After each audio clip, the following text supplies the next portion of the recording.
Mushroom வச்சுட்டு ஒரு mutton குழம்பு ஸ்டைலில் ஒரு குழம்பு பண்ண போகிறோம். பட்டை, கிராம்பு, பிரியாணி இலை, அனாச்சிப்பூ, ஒன்று பச்சை மிளகாய்.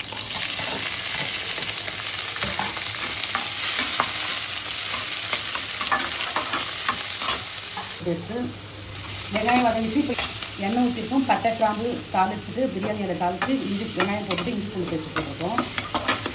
இங்கே கொஞ்சம் நடுவில் இங்கே ஏதாவது பேசிட்டு கட் பண்ணிடுறாங்க, அதனால தான் திரும்ப சொன்னேன். முள்ளங்கி ஒன்று போட்டுக்கிறேன்.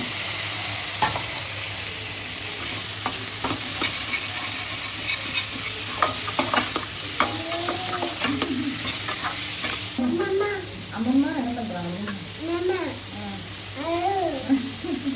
தக்காளியா? ஒரு தக்காளியா? எத்தனை தக்காளி? ரெண்டு தக்காளி.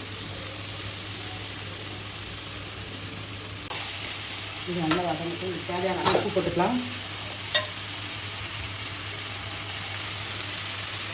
கொஞ்சம் மஞ்சத்தூள் போட்டுக்கலாம். மிளகாத்தூள் 2 ஸ்பூன், தனியாத்தூள் 2 ஸ்பூன், மிளகாத்தூள் 2 ஸ்பூன் போட்டுட்டு நல்லா வதக்கிட்டு அப்புறம் 2 மஷ்ரூம் பேக்கெட் எடுத்துகிட்டு நல்லா வாஷ் பண்ணி எடுத்து வச்சுக்கணும், கட் பண்ணி வச்சுக்கணும். உங்களுக்கு எவ்வளோ மஷ்ரூம் வேணுமோ அந்த அளவுக்கு நீங்கள் போட்டுக்கலாம். அதுக்கேற்ற மசாலாவும் போட்டுக்கணும். ஓகேவா?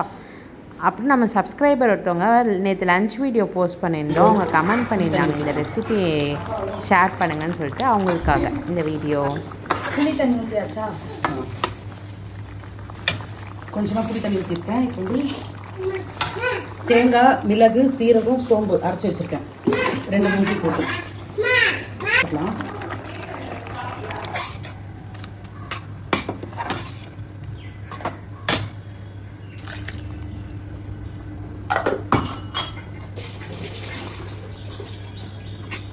ஒரு கொதி வந்து ஆஃப் பண்ணிக்கலாம். கொத்தமல்லி போட்டுட்டு டிஃபனுக்கு இட்லி, தோசை, சப்பாத்தி, சாதம் எல்லாத்துக்குமே ரொம்ப நல்லாயிருக்கும்.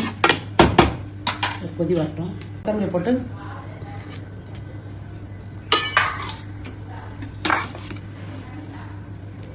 ஆஃப் பண்ணிக்கலாம். சூப்பரான மஷ்ரூம் முள்ளங்கி குழம்பு, மட்டன் குழம்பு ஸ்டைலில்.